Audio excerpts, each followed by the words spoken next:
اب وہ حج میں طواف میں مقام اسماعیل کو شامل کیا گیا، ایسے ہی ہے نا؟ مقام اسماعیل کو وہ جو نیم دائرہ بنا ہوا ہے طواف میں شامل ہے کہ نہیں ہے؟ کیوں؟ خانہ کعبہ کا طواف کرنا ہے نا بھائی، تو کمرے کا طواف کریں، یہ نیم دائرے کا کیوں؟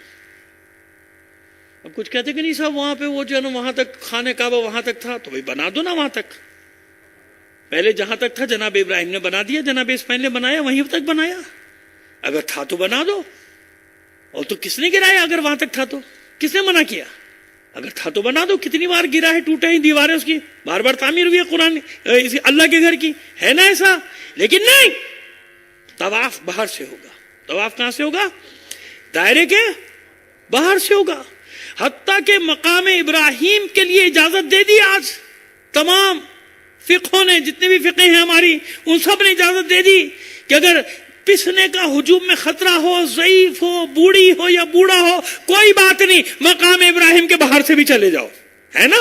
اطمینان رکھے، میں آپ کو مسئلہ بتا رہا ہوں، بالکل صحیح بتا رہا ہوں، مقام ابراہیم کے باہر سے بھی جا سکتے ہو، کوئی بات نہیں۔ اگر پسنے کا اتنا ہوتا ہے نا، کبھی کبھی ایسا ہجوم ہوتا ہے کہ ڈر ہوتا ہے کہ پسلیاں ٹوٹیں، دب جاؤں گا، کوئی بات نہیں، باہر سے چل جاؤ، لیکن کسی بھی حالت میں مقام اسماعیل کے اندر سے نہیں جا سکتے، طواف نہیں ہوگا، ورنہ طواف ہاں اندر جا کے نماز پڑھنا ثواب ہے، وہ محراب کے نیچے اس نیم دائرے میں جا کے 2 رکعت نماز پڑھ لو سب، لیکن طواف نہیں ہوگا کہ شارٹ کٹ مار دو، چلو بھائی اندر سے چلے جائیں، باہر بہت رش ہے، نہیں نا، تو ہے کیا؟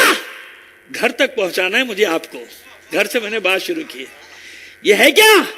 پڑھ لیجئے، میں نے تو لکھی ہوئی بھی کتاب تاریخ کعبہ اس کے اوپر، یہ جو نیم دائرہ ہے نا، اس میں کہتے تو ہیں کہ 70 انبیاء، 70,000 انبیاء سب کو چھوڑ دو، 2 قبریں طے شدہ ہیں وہاں پہ، بلکہ 2 قبروں سے پہلے ایک چیز ہے، یہ نیم دائرہ وہ جگہ ہے کیونکہ پڑوس میں ٹھہرائے تھا نا اللہ کے گھر کے، اندہ بیت کل محرم، جناب ابراہیم نے گھر نے خانہ کعبہ کے ہمسائے میں برابر میں چھوڑ کے جا رہا ہوں اپنی ذریت کو، یہ وہ جگہ ہے جہاں جناب ابراہیم نے جناب حاجرہ کے لیے جھوپڑی ڈالی تھی، جگی ڈالی تھی، یہ جو نیم دائرہ نا یہ حاجرہ کا گھر ہے، گھر، اور یہی ان کی قبر ہے۔